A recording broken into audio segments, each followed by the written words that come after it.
Amen. Môre gemeente. Ek hoop dit gaan goed met almal. Dit voel vir my ons is heavy die kant, light this side.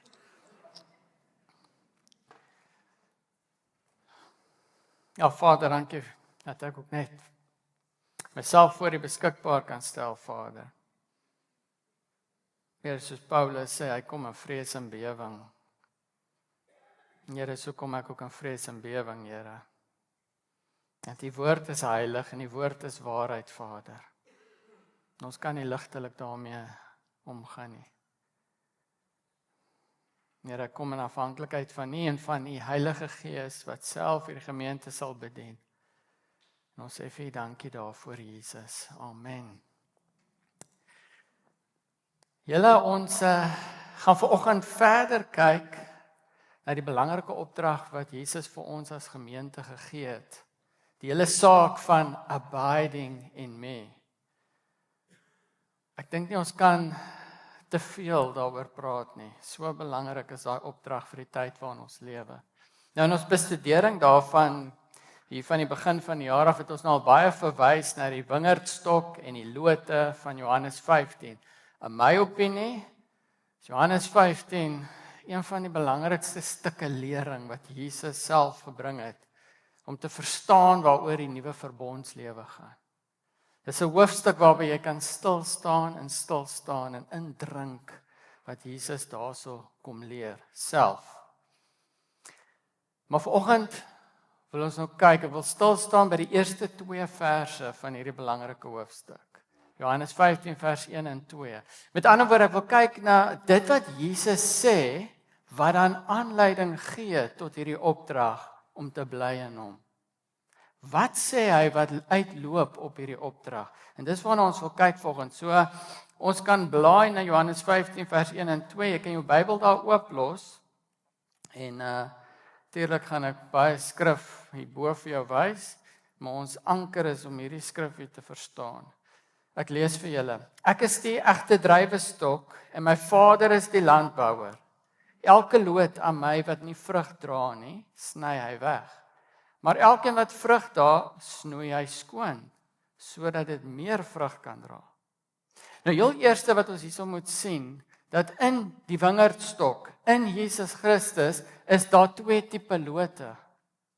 Aan die een kant het ons die lote wat geen vrug dra nie, dis dooie lote. Aan die ander kant het ons die lote wat die vrug dra, die lewende lote, baie eenvoudig. Dooie lote en lewende lote, almal in die wingerdstok, almal in Christus. Nou hierin lê 'n baie belangrike waarheid. Almal, die mensdom in sy totaliteit, almal is in die wingerdstok. Almal begin in die wingerdstok. Almal begin in Christus, maar nie almal het die lewe nie. Nou kom ek verduidelik vir julle. Ek gaan met skrif verduidelik. Johannes 3 vers 16 tot 18, hoor wat sê hy? Want so lief het God die wêreld gehad, dat hy sy eniggebore seun gegee het, sodat elkeen wat in hom glo nie verlore mag gaan nie, maar die ewige lewe kan hê. Want God het sy seun in die wêreld gestuur, nie om die wêreld te veroordeel nie, maar dat die wêreld deur hom gered kon word. Hy wat in hom glo, word nie veroordeel nie. Maar hy wat nie glo nie, is alreeds veroordeel omdat hy nie geglo het in die naam van die eniggebore seun van God nie. Nou wanneer Jesus hier praat van die wêreld, dan sluit hy almal in. Want as hy net spesifiekes wou gaan noem het hy gesê spesifiekes uit Amerika en spesifiekes uit Israel en spesifiekes uit Suid-Afrika en so kan ons aangaan. Maar hy sê God het die wêreld lief gehad. Jesus het gekom vir die wêreld. So hy sluit almal in. Jy sien want die liefde van die Vader is nie selektief nie. Die Vader het nie gaan sit en gesê ek gaan vir jou lief hê, maar ek gaan nie vir jou lief hê nie. Want so lief het die Vader die wêreld haat. Almal. Vader se liefde is nie selektief nie. Die Vader se liefde is omvattend, oorweldigend, volledig, uitgegiet oor almal. Jesus het na hierdie aarde gekom vir ieder en elk.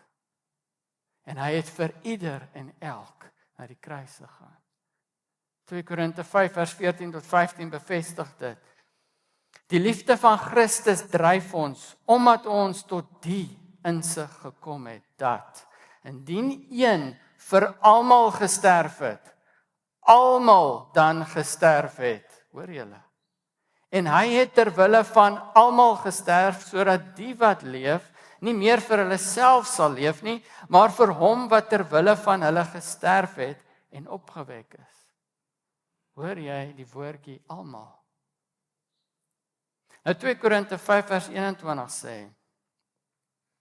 hy wat nie sonde geken het nie, hom het God ter wille van ons tot sonde gemaak, sodat ons in hom voor God geregverdig kon word. Nou vir Jesus, wat geen sonde geken het nie, hy was sonder sonde. Om die totaliteit van sonde te word, die definisie van sonde, die volledigheid van sonde. Vir Jesus om dit te word, moes hy elke sondaar in hom neem. Want die sonde is in die sondaar. So vir Jesus om sonde te word, dit kan nie net val op hom nie. Sonde moet in hom geneem word om die sonde te word. So hy moes elke sondaar in hom geneem het, sodat hy met die volledigheid van sonde aan die kruis kon afreken. En dis 'n besluit wat Jesus in die tuin van Getsemane gemaak het. Toe hy bloed gesweet het en vir die Vader gesê het, kan hierdie beker nie by my verbygaan nie. Want in daardie beker was elke sondaar gewees.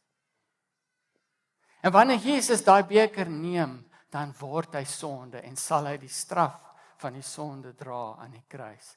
En omdat Jesus gehoorsaam was aan die wil van die Vader, het hy daai beker geneem en het hy die straf volledig betaal aan die kruis. Daar is dus nie 'n sonde of 'n sondaar vir wie Jesus nie volledig betaal het nie. Daar is dus niemand wat nie in Christus aan die kruis was en gesterf het nie. Almal is in die wingerdstok geplaas om aan daai kruis te sterf, om die einde van sonde te maak. In 1 Korintiërs 1 vers 30 bevestig dat dit God is wat die werk gedoen het om ons as sondaars in Christus te plaas. Ek en jy as sondaar kan onsself nie in Christus gaan plaas nie. God die Vader het dit genoem. Hoor julle die liefde van God, van 'n Vader. Dit was sy liefde. Dit was sy plan. Dit was sy reddingsplan. Dit was sy besluit, sy wil, dat elke sondaar in Christus geplaas word en toe doen hy die werk, toe Jesus instem in gehoorsaamheid. En die Vader plaas ons in Christus. Nou hier is die ding, en dis baie belangrik. Net diegene wat hoor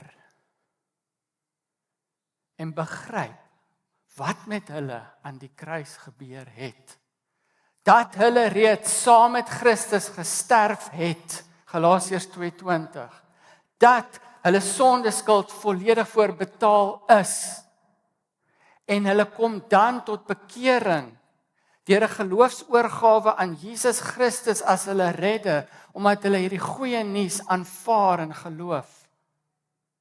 Hulle word die wedergebore lote in die wingerdstok in Jesus Christus. Maar hulle moes hoor. Hulle moes by geloof uitkom. En hulle is gewederbaar.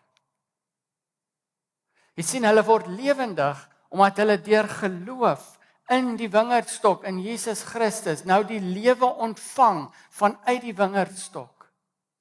En daardie lewe, wat daai lewe nou doen, is daai lewe, die lewe van die wingerdstok, van Jesus Christus in hulle, bring die vrug van die wingerdstok voort in hulle, en dit bevestig dat hulle is kinders van God.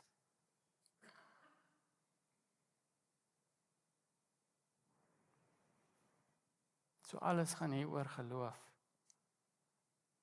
Geloof staan tussen 'n dooie loot en 'n lewende loot. Geloof in die wingerdstok. Geloof in die voltooide werk van Jesus Christus. Geloof in wat reeds met jou gebeur het aan die kruis. Die verskil tussen lewe en dood. Efesiërs 2 vers 8 tot 9 sê, want uit genade is julle verlos, deur geloof. En juist dit kom nie uit julleself nie, dit is die gawe van God. Dit kom nie uit die werke nie, sodat niemand op iets mag roem nie. Nou Jakobus 2 vers 17 sê, so is geloof alleen, as dit nie op dade uitloop nie, dood. Daai geloof bestaan nie. Daai is nie geloof nie. Daai is nie die geloof wat wederbaar nie. Geloof, ware geloof, gaan vrug voortbring. Dit is wat geloof doen. Hy bring vrug voort. Hy bevestig die lewe deur dit te wys. Dis wat geloof doen. Jy sien, deur ware geloof kom die lewe van Jesus Christus in ons en dit word sigbaar na buite. Dis wat ware geloof is. So jy kan nie sê jy is 'n gelowige, maar daar is geen teken van die lewe van Jesus Christus in jou nie.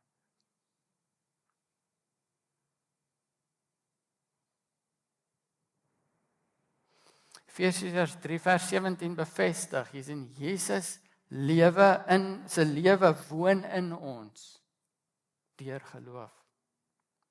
Sy lewe kan nie in ons woon as daar nie geloof is nie. Verstaan jy die belangrikheid van geloof?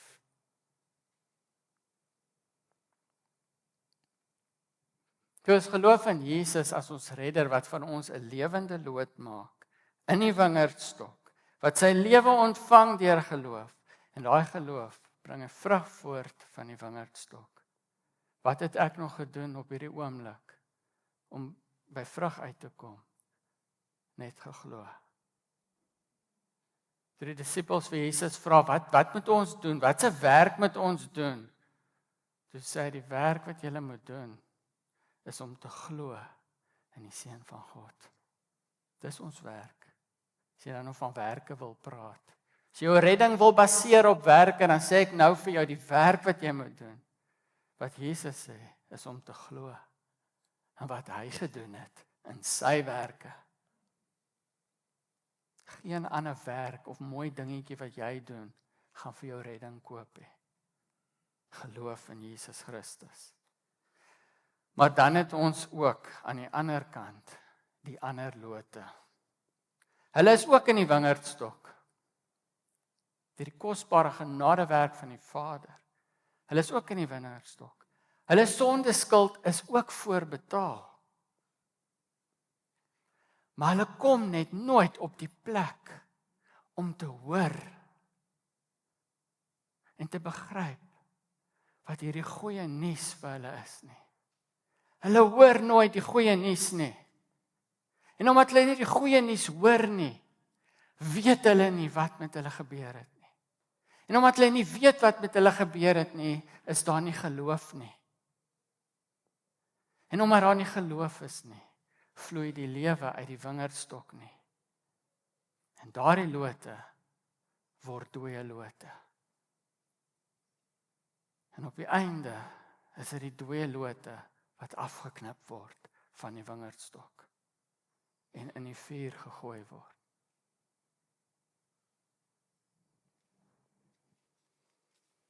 Daarom julle, as jy hierdie waarheid verstaan, terwyl daar tyd is en die tyd loop vinnig uit, terwyl daar tyd is het ons 'n verantwoordelikheid van liefde, 'n opdrag om hierdie goeie nuus van Jesus, van die voltooide werk van Jesus, al die werk wat hy gedoen het, te gaan vertel, uit te dra, te gaan vertel, sodat al daai dooie lote wat nog nie gehoor het nie, kan hoor en op die plek kan kom, om tot geloof te kom in daai waarheid wat met hulle gebeur het, en dat hulle ook lewende lote kan word. Jy sien, alles is uit hom, deur hom en tot hom.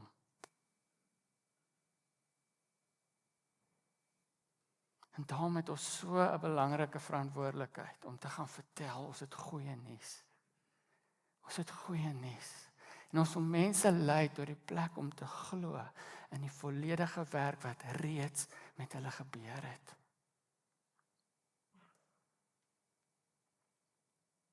Nou vanoggend wil ek nou fokus op die lewende lote. Ek het nou so gelag vir Bernard wat praat van die lewende stene. Ek gaan nou nie oor die bakstene praat nie. Ek gaan vandag oor die lote praat, oor die lewende lote. Hy het nou genoem ons is lewende stene ook, maar ons gaan nou vanoggend verder praat oor die lewende lote, want dis eintlik met die lewende lote met wie Jesus praat in Johannes 15. So die eerste ding wat Jesus wil hê wat ons moet verstaan in Johannes 15 is jou geestelike posisie as 'n lewende loot.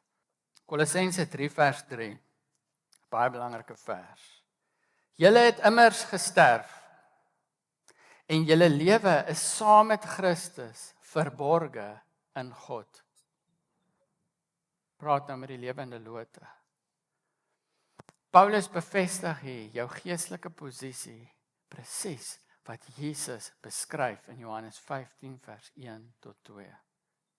Heeltemal 'n anderste prentjie, selfde waarheid. Want heel eerste, ek en jy as 'n lewende loot is in Christus, in die wingerdstok, uit wie ons nou die lewe kry deur die Heilige Gees in ons. Jy sien, die Heilige Gees is die ene wat die lewe van Christus in hom het. En hy bring die lewe van Christus in ons. En wat doen die Heilige Gees nog? Hy bring die vrug van die wingerdstok in ons lewens na vore. Jy leer nie die vrug aan nie. Jy leer nie jouself om die vrug voor te bring nie, want jy kan nie. Jy kan nie. Dis die werk van die Heilige Gees in jou.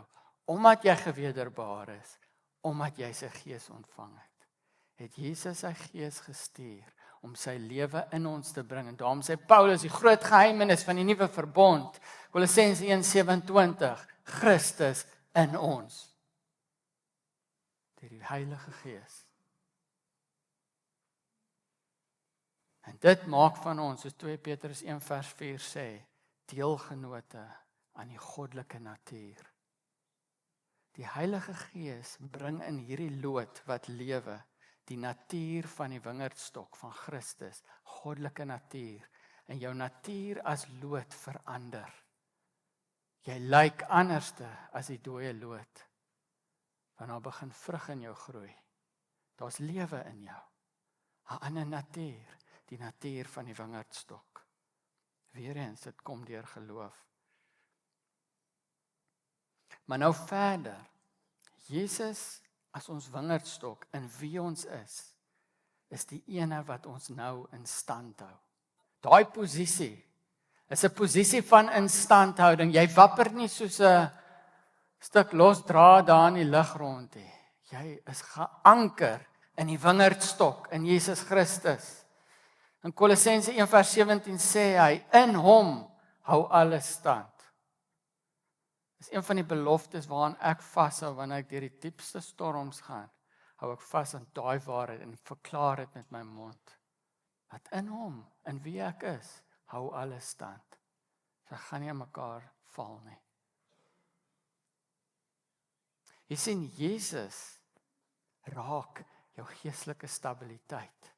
En hy kom en hy gee vir jou die krag, hy versterk jou om staande te bly in die storms van hierdie lewe en glo my, die storms kom. Omdat jy aan God se wingerd is, beteken dit nie, storms gaan nie naby jou kom nie. Inteendeel, hulle kom. En hulle kan woes wees. Daai hele verhaal van Jesus in die boot saam met die disippels, is om te wys, wie is die stabiliteit in daai storm? Jesus Christus. Jesus het vir die disippels kom wys in daai storm, ek is julle stabiliteit in hierdie storm, ek hou julle in stand. Hierdie storm is woes, hy raak aan jou, hy spoel oor jou, dit lyk chaos, but God, ek is hier, sê Jesus, en ek is jou stabiliteit. En omdat ons in Christus is, en hy in ons, leef ons in daai stabiliteit, te midde van hierdie storms.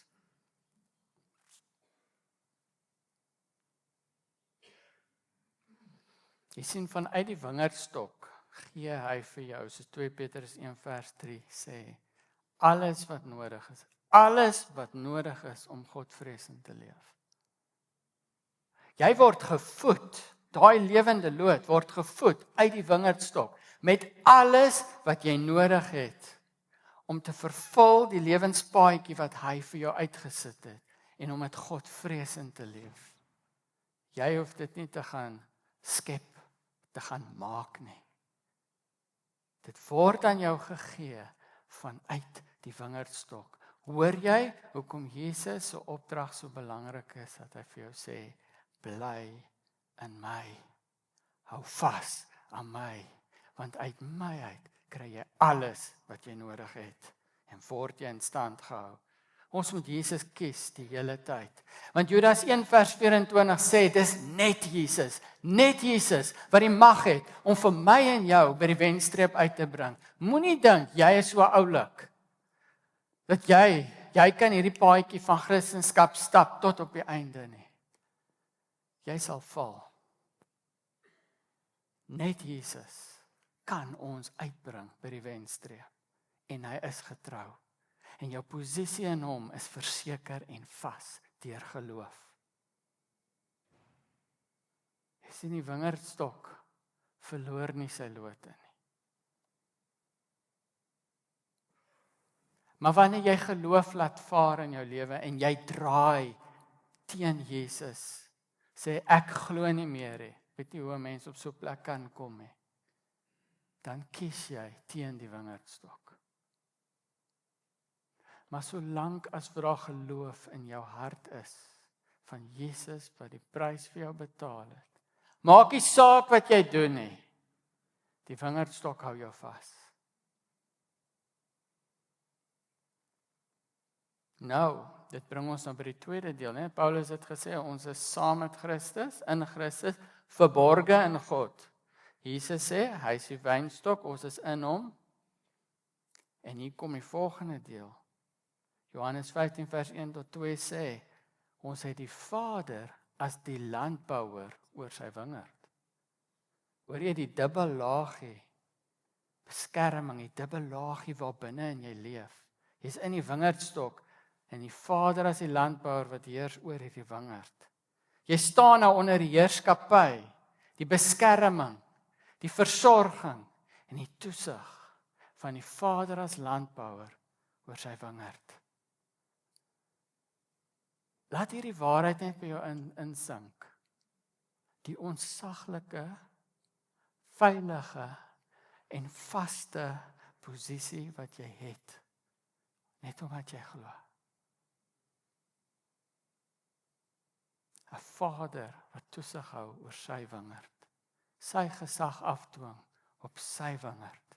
Die duiwel kan brul soos 'n leeu, so hard soos wat hy wil. Maar daar's 'n Vader as die landbouer wat sy wingerd oppas.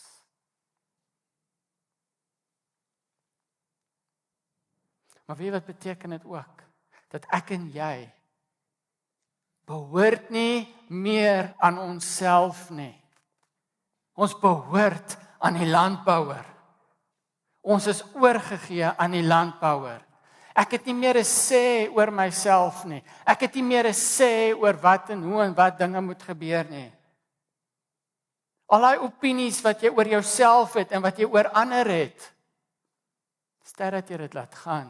En dis tyd dat jy jou ore oopmaak vir die opinie wat die Vader, die landbouer oor jou het en oor ander. Want jy behoort nie aan jouself nie.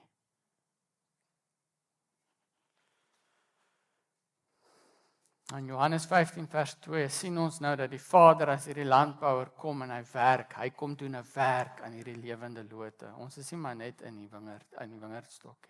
Hy kom doen 'n werk met hierdie lote. Want hy het een hoofdoel voor oë. En dit is dat ons meer vrug sal dra. Hoor baie mooi, die Vader se doel is nie dat ons vrug dra nie. Want vir jou om 'n lewende loot te wees, moet jy vrug dra. Want geloof gaan die vrug van die wingerdstok in jou lewe voortbring.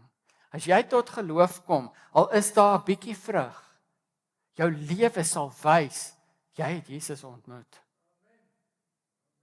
So die Vader, dis nie waartoe hy werk nie. Die Vader, nou dat jy 'n lewende loot is, kom die Vader en sê, ek wil hierdie bietjie vrug nou baie vrug maak. Die Vader se hele werk is dat ek en jy meer van die lewe van Jesus Christus sal weerspieël, sal uitleef, sal uitstraal. Dit is die hoofdoel van die Vader binne in sy wingerd, waartoe hy werk met hierdie lewende lote. Jy sien, en dit gaan veel meer as oor goeie werke.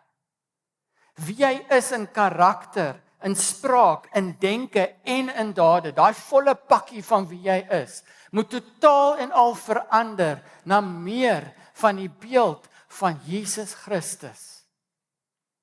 Ons moet meer raak soos wat die wingerdstok is, meer van sy lewe na vore bring.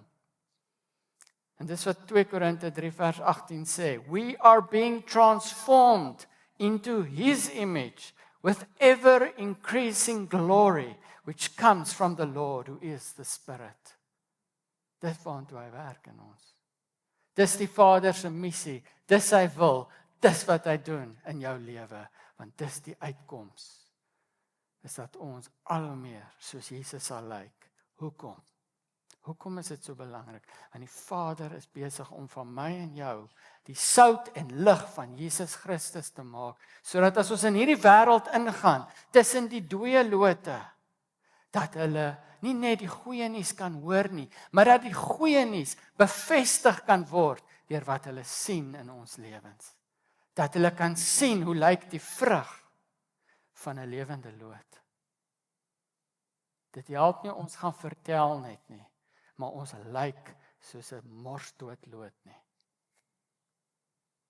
Dan is ons soos enige van die ander gelowe, wat almal stories het om te vertel, maar geen vrug het nie, geen krag het nie. So daar's twee goed wat moet uitgaan. Ons moet gaan vertel die goeie nuus, maar ons lewens moet dit gaan bevestig.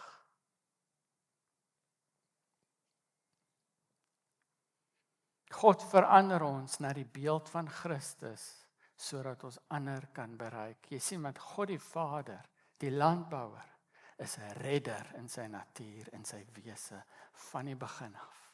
En hy sal altyd 'n redder bly. Jy sien, hy is die Vader, wat gekyk het, elke dag opgestaan het en uitgegaan het, is sy verlore seun nie miskien op pad terug huis toe nie. Ons Vader is 'n redder. En as jy ooit 'n ander prentjie van hom het, dit jy verwronge prentjie. So as die Vader in jou werk, gaan hy in jou werk om deel van sy reddingswerk te wees daar buite. So dit bring ons by die vraag is, wat doen die Vader as landbouer in elkeen van ons om ons te verander na meer van die beeld van Christus? Johannes 15 vers 2 beskryf dit baie mooi. Hy snoei ons skoon. Onthou, jy's klaar gered, jy's klaar lewende loot, daar's klaar vrug aan jou. Nou kom die Vader en hy snoei jou skoon, want hy wil jou uitbring by meer vrug. Die Grieks plaas die klem op die Vader wat ons skoon maak. So die fokus van daai woorde gaan oor skoon maak. Die Vader kom maak ons skoon, sodat ons kan groei na meer vrug van Jesus Christus. Jy sien, jy word skoon gemaak van dit wat die groei na die beeld van Christus kom belemmer in jou lewe.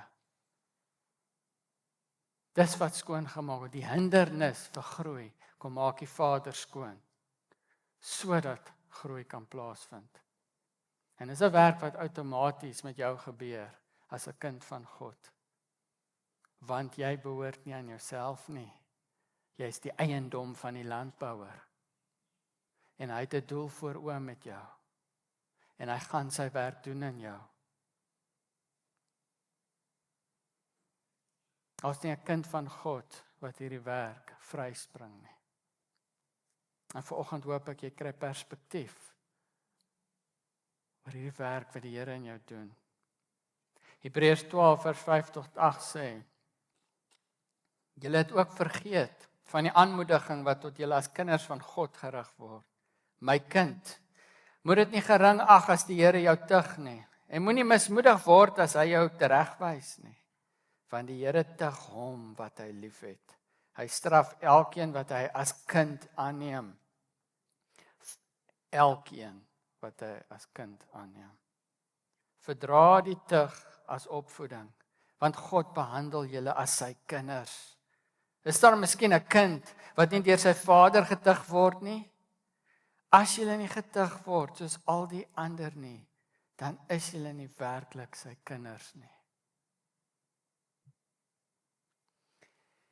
Hierdie hele skoonmaakproses waarvan Johannes 15 praat, wat die Vader, die landbouer kon doen aan die lewende lote, is 'n proses van deurgaanse tugtiging, dissiplinering. Ek hou meer van daai woord, dissiplinering. Jy sien, want binne in die woord dissiplineer is die woord disipel. Met ander woorde, die Vader is besig met 'n deurgaanse proses om ons te disipel, te vorm, om seker te maak dat ons groei in lyn met wie Jesus Christus is, wie die wingerdstok is en wat hy deur ons lewens wil doen. Dis wat die Vader doen. Hy disipel ons in daai rigting. Hy vorm ons in daai rigting. Maar soos wat ons nou net uit Hebreërs 12 kan aflei, is dat hierdie proses van snoei, van skoonmaak, van tugtiging, van dissiplinering, is nie altyd so lekker nie. Dis nie so maklik nie. Jy sien, van wanneer jy gesnoei word, wanneer jy skoon gemaak word, beleef jy verlies. Want iets word uit jou weggeneem, om ruimte te skep vir iets nuuts, wat nou uit Christus is, om in te kom. So daai proses van die uithaal, die wegneem, kan seer wees. Nie lekker nie. Maar is nodig. Dis nodig as ons na die beeld van Christus wil groei. Jy sien, dit is eenvoudig, is die oomblik wat die eie ek, daai dooie vlees, sy kop begin uitsteek in jou lewe, dan sien die landbouer, hier moet ek snoei. So wanneer die vlees gaan kop uitsteek, gaan die landbouer kom snoei. Galasiërs 5 vers 17 sê, die vlees begeer teen die gees.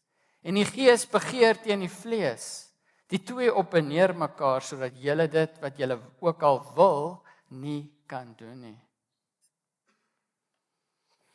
So omdat die Here in oppositie is met die vlees, wanneer die vlees sy kop uitsteek, gaan die Vader, want hy is in oppositie met die vlees, gaan die Vader kom snoei aan die vlees. He will not entertain the flesh. Dit vat baie keer net vir ons te lank om te begryp dat die Here besig is om die vlees te snoei. Want ek dink baie van ons vergeet al wanneer ons actually in die vlees is. Maar ek sê vir jou, dis 'n waarheid wat vas staan. Die Vader is in opposisie met die vlees. Hy gaan jou nie net laat in jou vlees nie. Hy gaan snoei. Hy gaan snoei. Want hy het een doel voor oë, is dat jy meer soos die beeld van Christus sal wees. So die DNA van die vlees is trots. En trots manifesteer op allerlei verskillende maniere. Hy het verskillende maniere om self kom uitdruk in jou lewe. Maar dit is die hartklop van die vlees, trots. Dis basies die eie ek, wat jou eie planne wil maak, wat wil besluit hoe jy hierdie lewe sal lei, wat jou opinies is, en hoe jy dinge wil doen. Me, myself and I. Om jouself te elevate in hierdie lewe. En weet wat is dit? Weet wat is in die hart van trots? Weet hoekom is die Vader in so 'n opposisie met dit? Want in die hart van trots en van die vlees is 'n onafhanklikheid van die Here. En hier sit ons met die hele opdrag, Jesus se uitroep, bly in my, in die wingerdstok. Weet wat doen die vlees? Die vlees sê, nee, bly in myself. Ek sal self. So sien jy die opponerende kante.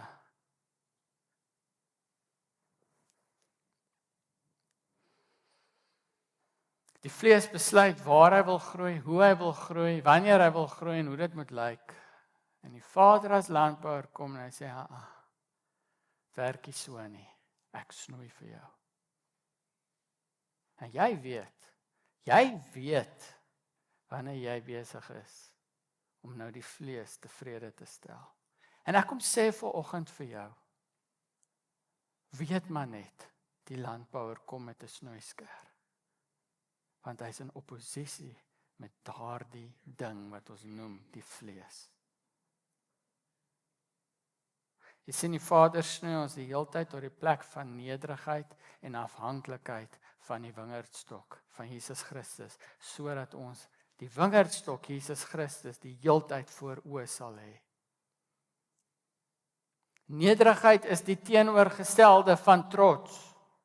En nederigheid word die katalisator van groei in ons lewens. Dis hoekom hy ons snoei na nederigheid. Baie keer moet hy diep sny. En maak dit baie seer.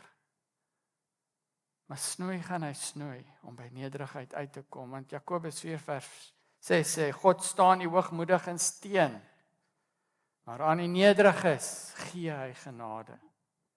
Hoor jy, waar daar nederigheid is, dan kom die genade, hy gee dit uit die wingerdstok, hy gee dit, want dis nederigheid wat hy sien. 1 Petrus 5 vers 6 sê, daarom verneder julle onder die kragtige hand van God, sodat hy julle op die regte tyd kan oplig, kan verhoog. Sien daai hand van die landbouer, besig om hierdie lote op te lig, dat hulle reg sal groei. Hoekom? Maar hy loot hang in afhanklikheid van die wingerdstok. En die Vader kom en sê, my genade gee, ek verhoog jou. Hoekom? Want jy verstaan jou posisie. Jy verstaan jou oorgawe in die koning van konings. Nou die Vader kan op enige manier snoei in ons lewens. Daar is baie maniere, niks beperk hom hoe hy sal snoei in ons lewens nie. Maar vanoggend wil ek net 2 metodes wat wel bekend is aan ons uitlig van hoe hy snoei. En die heel eerste metode is God kom maak ons skoon deur sy woord. Want as jy gaan lees nou in Johannes 15 vers 3, dan sê Jesus vir sy disippels, julle is egter reeds skoon deur die woorde wat ek vir julle gesê het. Die woord maak skoon. Efesiërs 5 vers 25 tot 27 sê Paulus, manne, julle moet julle eie vroue lief hê, soos Christus ook die gemeente liefgehad en homself daarvoor gegee het, om dit te heilig, nadat hy dit gereinig het met die waterbad deur die woord, sodat hy die gemeente voor hom kan stel, verheerlik, sonder vlek of rimpel of iets dergeliks, maar dat dit heilig en sonder gebrek sou wees. So 'n mooi beeld wat Paulus hier gebruik van die skoonmaakwerk wat Jesus kom doen in ons lewens deur die waterbad van die woord. Dat die woord van God, wanneer ons die woord lees, dien dit. Dis 'n bonatuurlike werking wat uit die woord uitkom. Wat hy jou skoonmaak soos 'n bad. Hoe kosbaar is dit? Dis die mees sagkunste werk van skoonmaak wat die Vader doen. Ons sien ook in Johannes 17 vers 17 waar Jesus bid tot sy Vader en dan vra hy dat die Vader ons sal heilig, skoonmaak deur sy woorde wat die waarheid is. So hoor gaan mooi. As jy deur die woord skoongemaak wil word, dan kan jy geensins bekostig om die woord van God eenkant te sit, te ignoreer, te minag en nie daarin te gaan nie. Dis soos om 'n bad in jou huis te hê, maar jy gebruik hom nie, want jy hou van stort, dis ek daai. So ek het daar 'n bad, gebruik hom nie. Kan nou my hond daarin bad. Maar verstaan die konsep. Jy kan 'n bad in jou huis hê en jy kan hom nooit gebruik nie. Jy kan die Bybel en al sy vertalings in jou huis uitgestal hê en nooit gebad word in die woord nie, omdat jy eintlik net nooit by die woord uitkom nie. En laat ek vir jou een ding sê. Jy gaan juis teenkanting kry om in die woord te kom. Dit gaan vir jou baie makliker wees om 'n ander boek op te tel en te lees. Maar wanneer dit kom by die woord, is daar 'n geestelike struweling. Want die duiwel wil nie hê jy moet skoongemaak word nie. Want hoe skoner jy kom deur die woord, hoe kragtiger instrument raak jy in hierdie wêreld teen sy koninkryk. So wat kom doen hy? Hy kom soek maniere om jou te ontmoedig om by die woord uit te kom. Maar ek wil vanoggend vir jou sê, dis hier waar jy moet volhard. Dis hier waar jy ruggraat moet kry.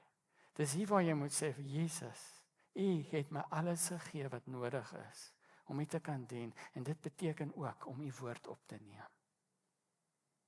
Want jy wil deur die woord skoongemaak word. Want die Heilige Gees wil kom, want hy werk deur die woord. Hy wil kom om jou bewus te maak, om jou te kom konfronteer met die waarheid, om leuns uit te wys, om vlees uit te wys, sodat jy hierdie goed vir die Here kan vat en hy dit kan wegvat en jy skoon.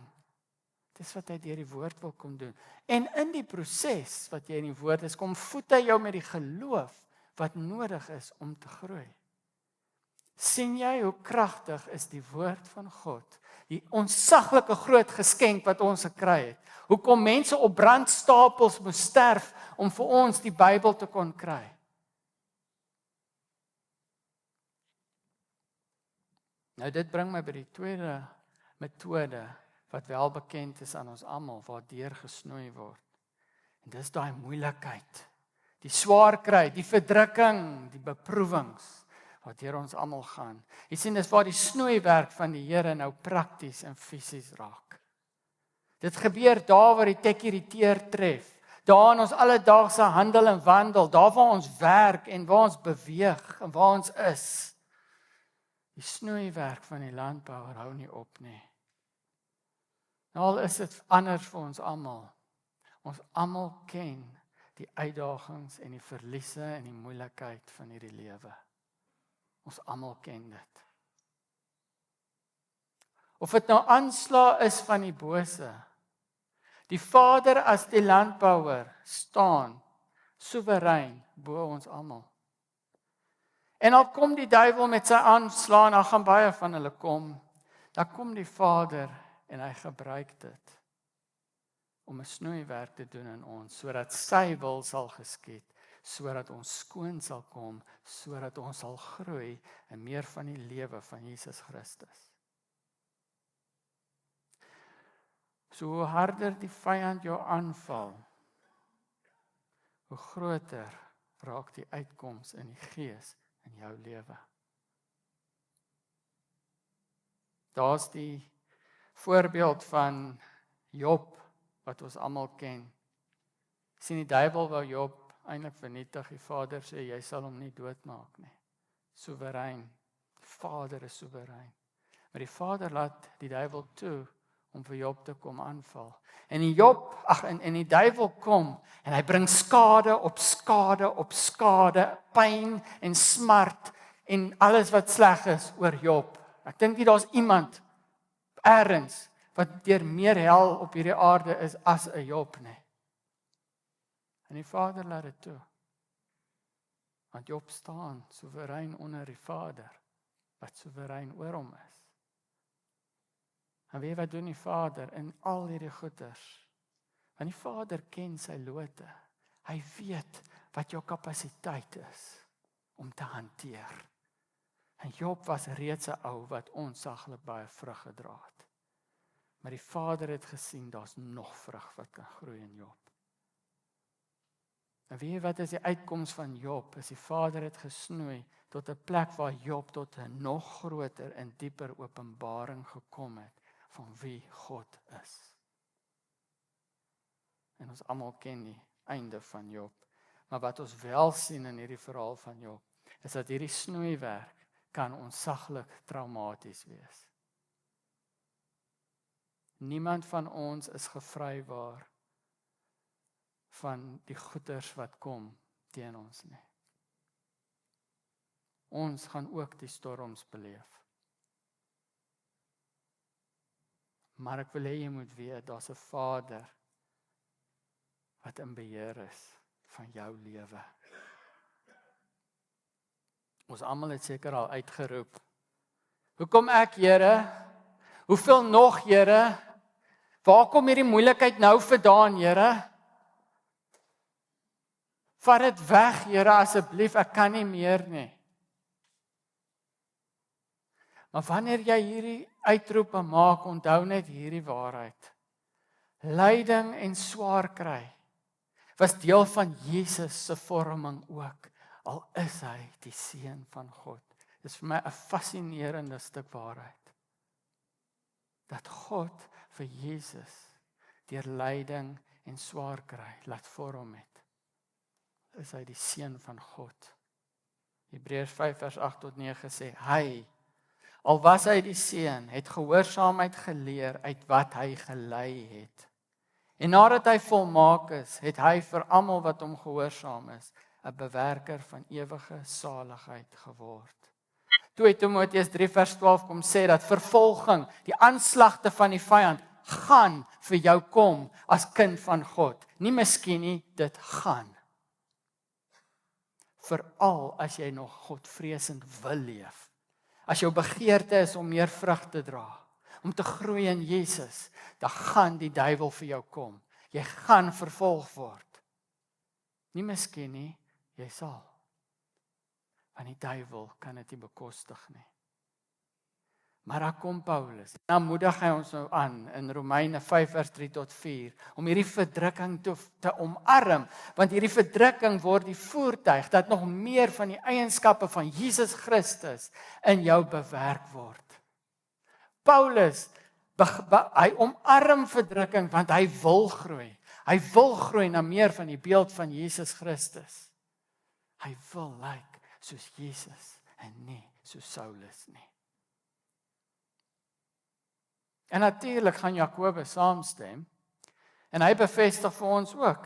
Jakobus 1 vers 2 tot 4. My broers, julle moet baie bly wees wanneer allerlei beproewings oor julle kom. Want soos julle weet, as julle geloof die toets deurstaan het, stel dit julle in staat om te volhard. En die volharding moet end volgehou word sodat julle tot volle geestelike rypheid kan kom sonder enige tekortkominge. So onthou wanneer hierdie beproewings van die lewe jou oorval en van alle kante af kom, God het 'n doel om jou by volle geestelike rypheid te bring. Meer vrug van Jesus Christus in jou lewe. Daarom sê Romeine 8 vers 28. Ons weet dat God alles ten goeie laat meewerk vir hulle wat hom liefhet, vir hulle wat volgens sy voorneme geroep is.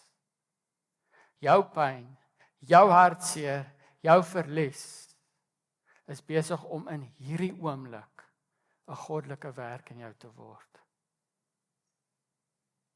En al wag, al ervaar jy dit nie nou nie, al sien jy dit glad nie so nie. Al sien jy net die donker wolke en die absolute pyn en trane en al daai dinge wat daarmee saamgaan.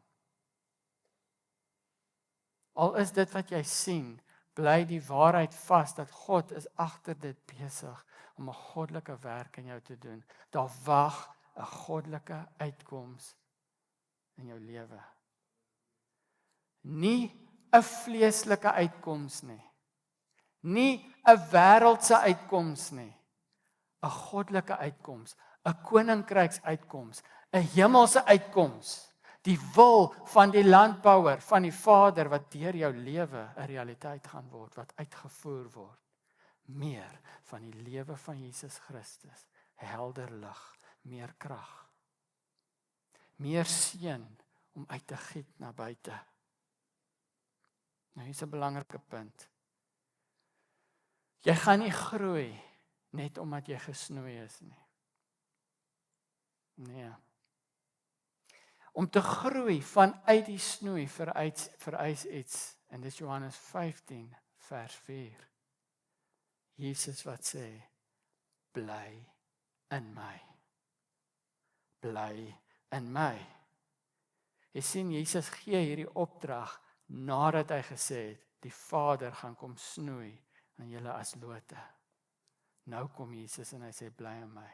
Wanneer jy deur hierdie trauma van snoei gaan, deur die moeilikheid, deur hierdie proses, en dit gooi jou wêreld, soos jy daai disippels in daai storm is wat rondgegooi word, wat dink dis die einde, dan kom sê Jesus, bly aan my, hou vas aan my, hou vas aan die geloof, want die lewe wat gaan kom deur jou, kom vanuit my, en hy is getrou.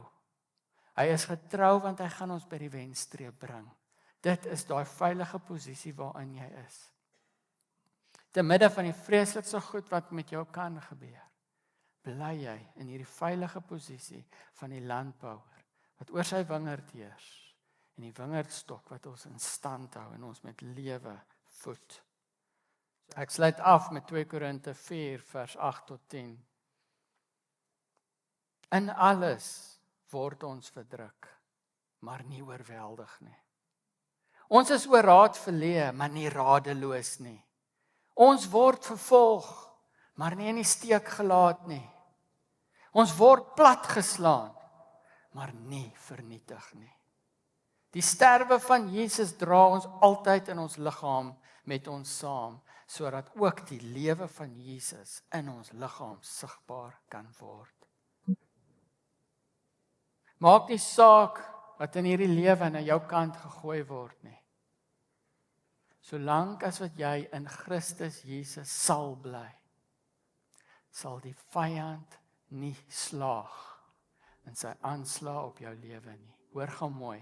No weapon formed against you shall prosper. Nie miskien nie. No weapon formed against you shall prosper.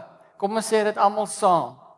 No weapon formed against you shall prosper. Want ons het 'n landbouer wat heers oor sy wingerd, wat solied staan in beskerming, wat die vyand aan die kruis vernietig het. Wat kom en as hy vyand kom met sy aanslag, wat jou dalk wil platslaan, dan kom die Vader en hy sê ek gebruik dit. Ek gebruik dit om van jou meer van my seun te maak. Maar dit vra een ding van ons. Bly in my. En ons leef in 'n tyd waar hierdie woorde so belangrik is. Bly in my. Vader, dankie.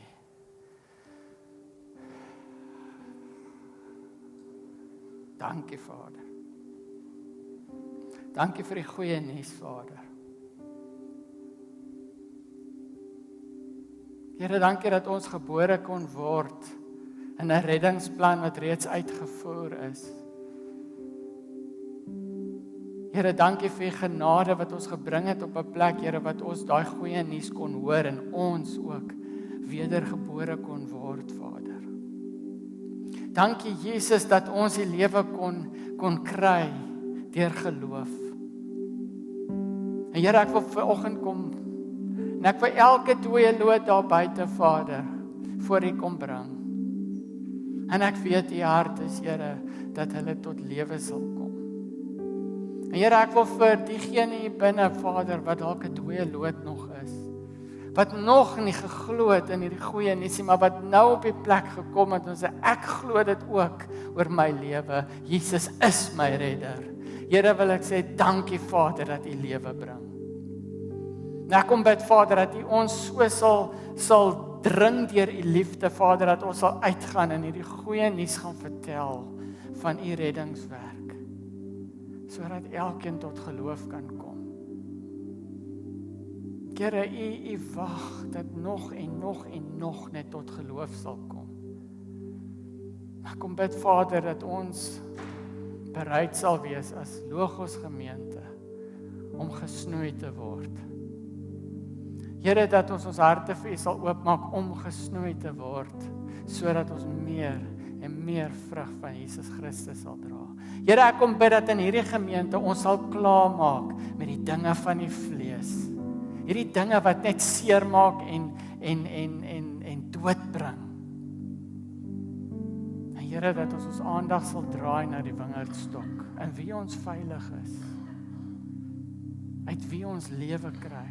En Here, dat ons draers van U lewe sal wees. Ons loof en prys U naam, Jesus Christus, die opstanding en die lewe, die koning wat kom vir sy bruid, dat hy geheilig het. Ons loof Jesus.